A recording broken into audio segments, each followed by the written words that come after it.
इस पार्ट में पिछले 2 पार्ट्स के आगे की स्टोरी को बताया गया है और अब चलते हैं मूवी की एक्सप्लेनेशन की तरफ। मूवी के स्टार्ट होते ही 4 कॉलेज स्टूडेंट्स दिखाए जाते हैं जो वेस्ट वर्जीनिया में रिवर राफ्टिंग कर रहे होते हैं। वो चारों उसी जगह पर कैंपिंग भी कर रहे थे। उन फ्रेंड्स भी वहाँ पर ट्रे नहीं होता जिस पर एलेक्स उसे ढूंढने जाती है और पीछे से सोफी और ब्रेंट अकेले होते हैं। तभी उनकी तरफ एक तीर आता है जो आर पार हो जाता है। अभी वो सिचुएशन को समझे भी नहीं होते कि एक और तीर आता है जो सोफी की आंख ही बाहर निकाल देता है और ऑन द स्पॉट सोफी मर जाती है। उसे देखकर ब्रेंट वहाँ से भाग जाता है। इतनी देर में एलेक्स भी वहाँ पर आ जाती है। तब थ्री फिंगर सोफी की आंख खा रहा होता है। उसे देखकर वो फौरन वहीं पर छुप जाती है। इतनी देर में ट्रे भी कुछ लकड़ियां लेकर वहाँ पर आ जाता है। वो थ्री फिंगर उस पर भी अटैक कर देता है। वो किसी तरह अपनी जान बचाकर जंगल की तरफ भागता है लेकिन थ्री फिंगर उसे भी पकड़ के मार देता है और ब्रेंट भी इन म्यूटेंट्स के ट्रैप में फंसकर उनका शिकार बन जाता है और उन फ्रेंड्स में अब सिर्फ एलेक्स ही जिंदा बचती है। इसके बाद वेस्ट वर्जीनिया की जेल को दिखाया जाता है जहाँ पर कुछ कैदियों को लेकर दूसरी जेल में ट्रांसफर करना था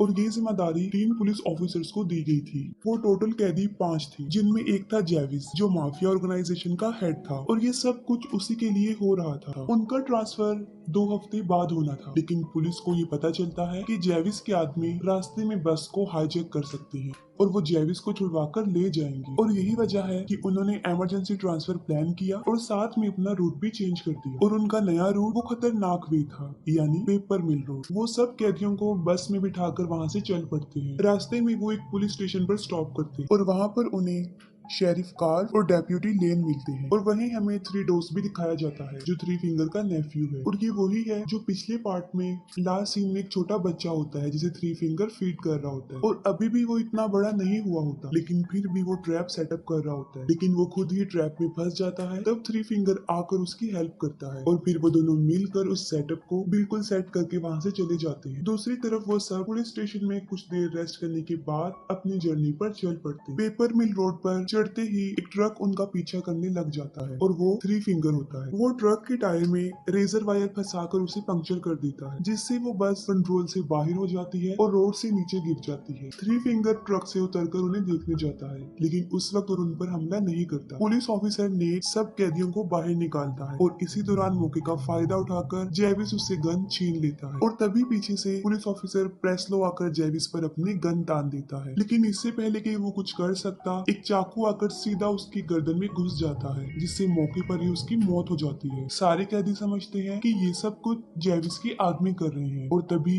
जेविस पर भी तीरों की बारिश होना शुरू हो जाती है जिससे वो फौरन समझ जाते हैं कि ये जेविस के आदमी तो नहीं कर सकते।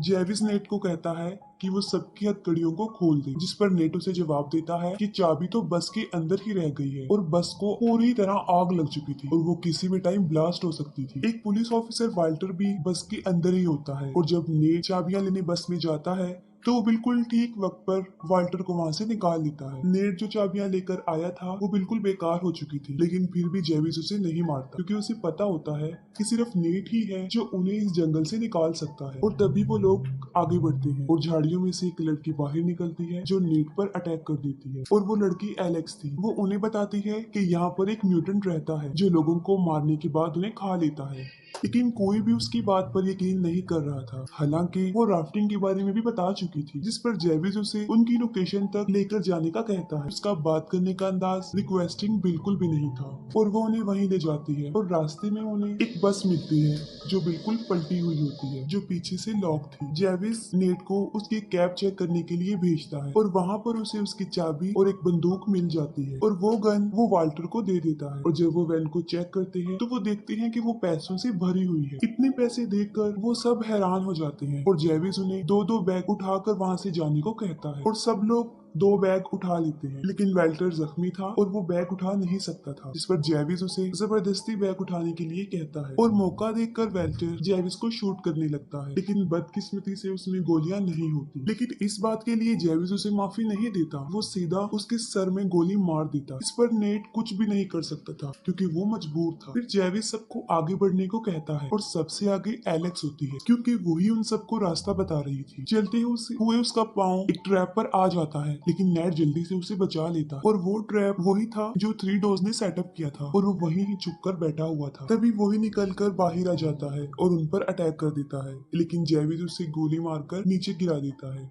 एलेक्स उन्हें बताती है कि ये वो म्यूटेंट नहीं है। जिस पर जेविस को एक आइडिया आता है और वो थ्री फिंगर के लिए कोई क्लू छोड़कर आगे बढ़ता है। और जब थ्री फिंगर वहाँ पर पहुँचता है तो उसे थ्री डोज का सर एक लकड़ी पर रखा हुआ मिलता है, जिसे देखकर वो पागल हो जाता है। यानी अब पहले से भी ज्यादा वो अपने होश खो बैठा था। आगे बढ़ते हुए उन्हें कोई चीज लटकी हुई नजर आती है, जिसे जेविस पकड़ लेता है, जिस पर विली फौरन समझ जाता है कि ये उनके लिए बिछाया गया एक ट्रैप है और वो जेविस को आगे धकेलकर उसे बचा लेता है, जिसकी उसे बहुत भारी कीमत अदा करनी पड़ती है। वो अपनी ही जान से हाथ धो बैठता है और जेविस उसे उसकी जान बचाने का बदला ये देता है कि वो उसकी टांगे ही काट देता है, क्योंकि ऐसा करने से विली उनके चिन्ह से अलग हो जाता है और वो आसानी से आगे बढ़ जाती है। दूसरी तरफ पुलिस स्टेशन में डिप्यूटी लेन को 2 दिन पहले मिसिंग हुए 4 स्टूडेंट्स की लीड मिल जाती है और शेरिफ के पास नेट की अभी कोई कॉल भी नहीं आई थी, जिससे वो काफी फिक्रमंद होता है। वो सोचता है कि शायद उनकी बस को किसी ने हाईजैक कर लिया है और वो उन लोगों को ढूंढने जाता है और लेन उन कॉलेज स्टूडेंट्स को ढूंढने जाती है। दूसरी तरफ वो सब एक पुराने केबिन में पहुंच जाते हैं, जहाँ पर कुछ टूल्स उन्हें मिलते हैं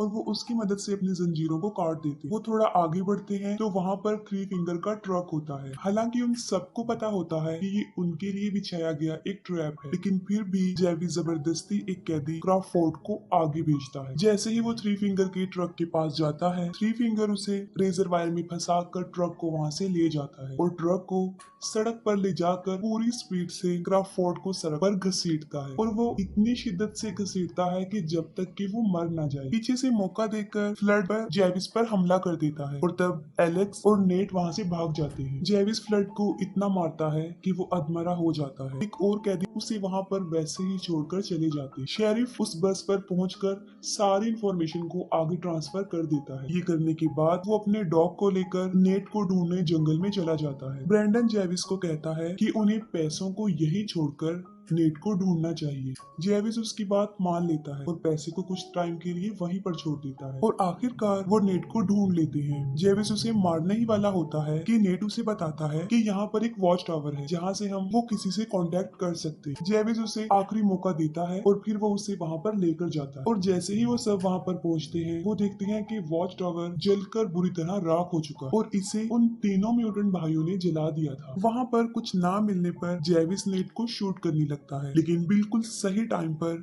शेरिफ का डॉग उसे पकड़ लेता है। शेरिफ खुद भी ठीक वक्त पर वहाँ पर पहुँच जाता है और उन्हें वहाँ से ले जाता है, लेकिन तभी थ्री फिंगर दरख्त पर बैठा हुआ एक बाला नीचे फेंकता है जो सीधा शेरिफ के मुंह में घुस जाता है और आर पार हो जाता है, जिससे फौरन जेविस शेरिफ की गन को छीन लेता है और नेट को फिर से गन पॉइंट पर लाकर उसे ऑर्डर देता है और फिर वो अपना सारा पैसा लेने के लिए वापस जाता है। लेकिन फ्लड सारा कैश लेकर वहाँ से भाग रहा होता है और तभी जेविस को उसकी आवाज आ जाती है और वो फ्लड की तरफ बढ़ता है, लेकिन इससे पहले ही थ्री फिंगर मोलोटोव फेंक कर फ्लड को जला देता है और उसके साथ सारे पैसे भी जल जाते हैं। वो सब वहाँ से भागने की कोशिश करते हैं, लेकिन फिर से थ्री फिंगर का ट्रक उनके सामने आ जाता है और इस मर्तबा जेविस एलेक्स को उस ट्रक के सामने फेंक देता है और वो एलेक्स को लेकर ही वहाँ से चला जाता है। नेट उसे बचाने के लिए जाने लगता है, लेकिन जेविस उसे पकड़ लेता है और अभी उसे शूट करने ही वाला होता है। ब्रेंडन उसे मारकर बेहोश कर देता है और वो दोनों उसे वहीं पर छोड़कर अपने अपने रास्ते पर चल पड़ते हैं। थ्री फिंगर एलेक्स को लेकर अपने घर में जाकर बांध देता है और वहीं पर हमें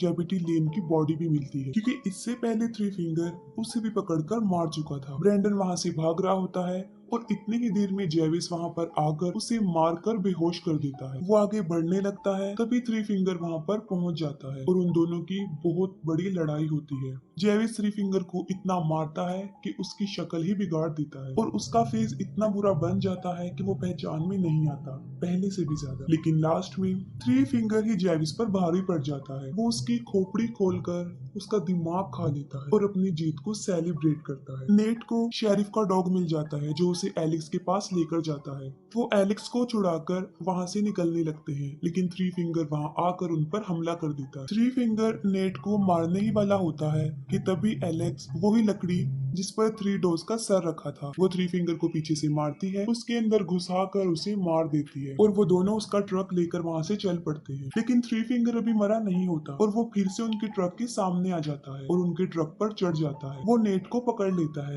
जिससे उनका ट्रक बेकाबू हो जाता है और वो सीधा जाकर दरख्त पर लगता है और ट्रक में आग लग जाती है और इतनी ही देर में ब्रैंडन भी वहाँ पर पहुँच जाता है और उन दोनों को ट्रक से बाहर निकाल लेता है। लेकिन थ्री फिंगर इतनी आसानी से तो उनकी जान बख्शने वाला नहीं था और वो फिर से नेट को पकड़ लेता है, लेकिन इस मर्तबा नेट उसी का टूल पकड़ के उसमें घुसा देता है और उसे स्ट्रॉन्ग करने के लिए वो उसे ट्रक पर भी दे मारता है और फौरन ट्रक ब्लास्ट हो जाता है और उसके साथ ही थ्री फिंगर भी जल जाता है। नेट ब्रैंडन को आजाद कर देता है और उसे वहाँ से जाने देता है। कुछ देर बाद उनकी पूरी फौज वहाँ पर पहुंच जाती है और नेट और एलेक्स की जान बच जाती है। लेकिन कुछ दिन बाद नेट पैसों की लालच में दोबारा वहाँ पर आता है, लेकिन कोई पीछे से उसको मार देता है और वो कोई और नहीं ब्रैंडन था, जिस पर बिलीव करके उसने उसे रिहा कर दिया था। ब्रैंडन वो पैसे उठा लेता है, लेकिन तभी एक और म्यूटेंट वहाँ पहुंच जाता है और उसे भी मार देता है और किसी को भी नहीं पता चल सका कि वो म्यूटेंट कौन है और आज तक ये सवाल बनकर ही रहा और इसके साथ ही मूवी एंड हो जाती है।